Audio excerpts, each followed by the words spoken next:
let's talk about some of the new features of the drawer machine. And I suppose before we do that, I need to discuss what's common to the drawer machine over the years.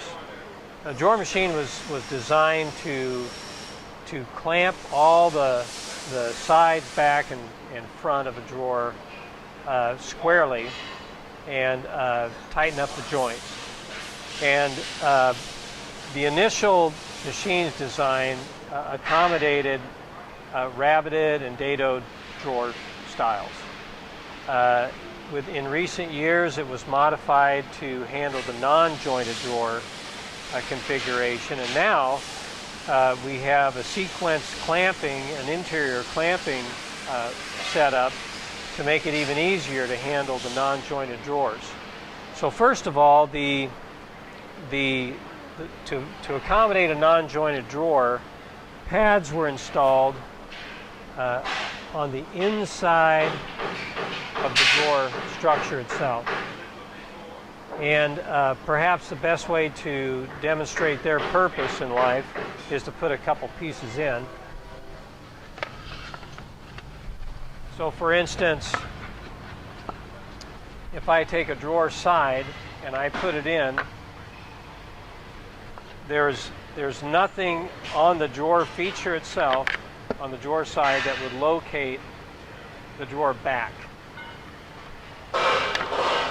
So these pads were installed so that they could be adjusted to allow the back to be clamped in and be flushed up on the back of the drawer. The cylinders will push both the drawer back and the drawer side up to the front, where pads that are similar to these will flush up the sides to the front of the drawer. The newest feature to accommodate the interior clamping is we have a cylinder on the side that clamps the drawer side to the uprights, and the interior clamps here clamp the drawer front to the front pads. And the purpose for doing that is to stabilize the initial drawer front and drawer side so that they won't be rattling around in the loose structure when you're trying to install the drawer bottom.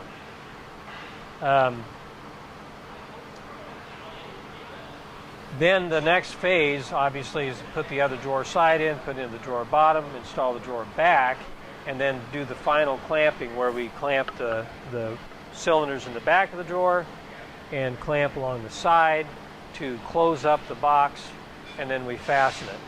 Another feature that was installed are these center support mechanisms, which can be adjusted. Their position can be adjusted, their height can be adjusted, and all this does is help create a flat plane when inserting the drawer bottoms for the wider drawers to make them a little easier to nestle into the groove. This whole assembly can just simply be lifted out of the machine when you're doing narrower drawers, and you don't have to readjust it again when you reinstall it. All the heights and positions can remain the same. Let's talk a little bit about the adjustability of the machine. First of all, let's talk about how you accommodate different drawer depths. I'll remove the center support so that we can see a little more clearly.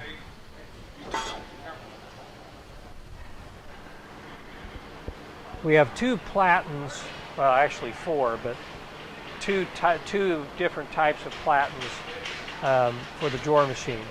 We have the fixture platen, which is set up to accommodate the drawer size, and we have the tool platen, which sits on the outside of it, that hold the staple guns and position them. The fixture platen has two upright castings which clamp the drawer sides. We've got the interior clamp, we've got the interior stop, we've got the exterior clamp, and the exterior stop. Everything on this casting is attached to a common T-slot, and they can be positioned anywhere necessary to accommodate different drawer configurations and drawer depths. So what we typically do is we set up the front end and square it up and lock it down and pretty much leave it alone so that you have a common reference point. And then if we change the drawer depth at all, we just handle this end of the machine. And we've got just simply a socket-headed cap screw which locks each fixture casting to the T-slot. They can be loosened and slid back and forth as needed.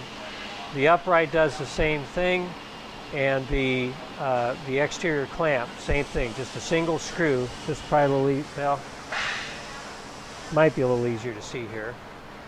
The height of the interior clamp and the exterior clamps, or excuse me, the pad and the clamp, are on a rod that can be adjusted up and down with the same size Allen screw that holds it on. So these can be loosened, this can be lifted and lowered and squared and then retightened. The same thing holds true with the tool. It's held in place by a couple bolts and it can be slid sideways to accommodate different drawer depths. So that's the adjustment for different drawer depths, and it's the more complicated of the two. Now I'd like to go around to the back side of the machine where we'll talk about how to adjust for drawer width. Drawer width is accommodated by a crank handle and a lead screw that moves the entire adjustable side platen assembly back and forth. And you just simply turn it to adjust its position, and it's 5 turns per inch, and that's how you adjust for drawer width. So commonly we, even though you can adjust from the very minimum to the very maximum, we recommend if you can set up your assembly process to progressively get smaller or progressively get bigger, you minimize the setup time that's required. But in either case, the hand crank handles the drawer width.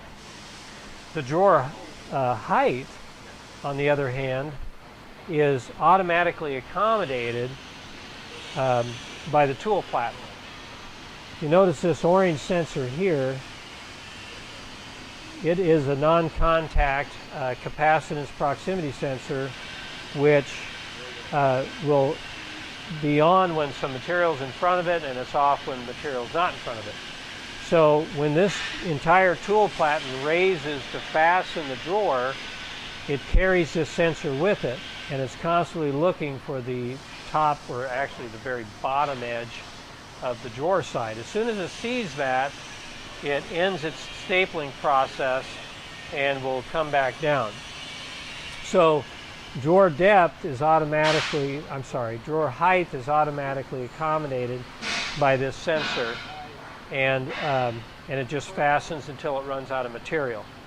Now, staple placement, on the other hand, is accommodated with these shaft collars on the shaft and this sensor. And as the tool platen raises and lowers, the shaft collars move with it. The sensor, on the other hand, is stationary. And every time a shaft collar passes the sensor, will trigger the tools to fire another fastener. So the position of each one of these collars determines where the fasteners are going to be set. And so we recommend that to minimize setup time there is to set up these collars in advance to accommodate the least amount of height to the most height, and fasten it accordingly. So your staple pattern may not be symmetrical, but you'll have the appropriate number of fasteners in each drawer side, depending upon the drawer height. Let's talk about the controls for a moment. We have we have an operating mode which has 3 settings: hand, semi-auto, and auto. We have a next button, a previous button, and a staple button. The mode button, let me discuss that a little bit. When you're in hand mode, every phase of the drawer fastening and assembly process has to be instigated by the operator. So the stapling, the interior clamping, exterior clamping, the stapling, and the unclamping is instigated by the operator hitting the next button. In semi-automatic, the interior clamping is instigated, the exterior clamping is instigated, staple is instigated, but the unclamping is automatic. And in the fully automatic mode, interior clamping is instigated, exterior clamping is instigated, then after that, stapling and unclamping will be done automatically. So that's how the 3 different setups operate. And the reason we have it set up this way is if you desire to caulk or glue your drawer bottoms in while it's clamped in the machine and held in position, then you can use one of the semi or hand modes to achieve that. If you are planning on having that process take place elsewhere, then we recommend running in automatic mode, because that'll give you the quickest cycle time. So what we'll do next is we'll set up a drawer and demonstrate how all the pieces are held in place and how you'd go about doing the drawer assembly in the drawer machine.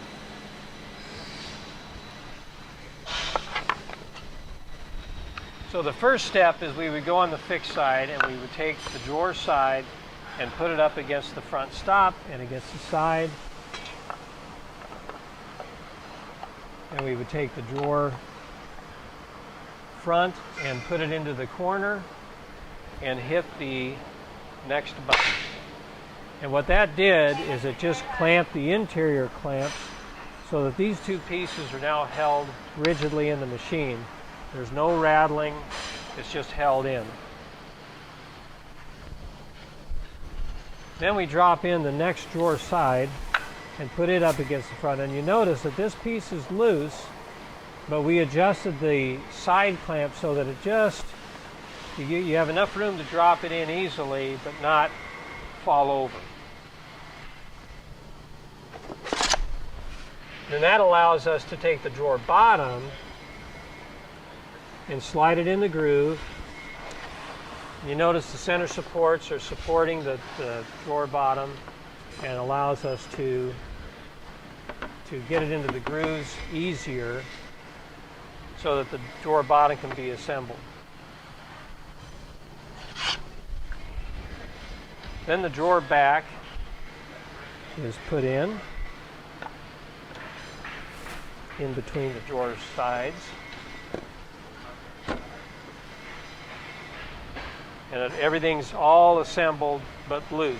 Only the front and the side are held rigidly. The other pieces are held loosely. And I'm in hand mode, so now I can instigate the next. And so what we've done there is we've clamped the outside toward the front. We've clamped the side to lock all the pieces in position. Now to instigate the stapling in hand mode, I can either use the staple button or I can use next. Either one does the same thing.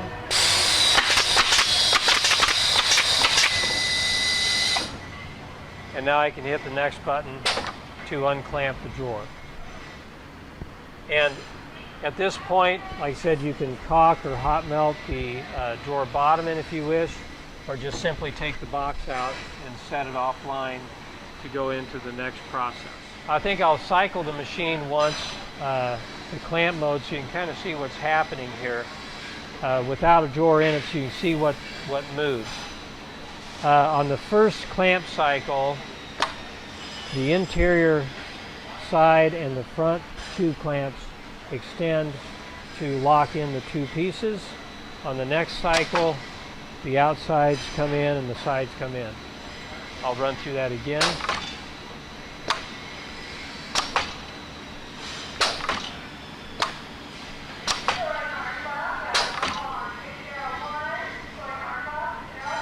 And that is it. That concludes our drawer machine demonstration.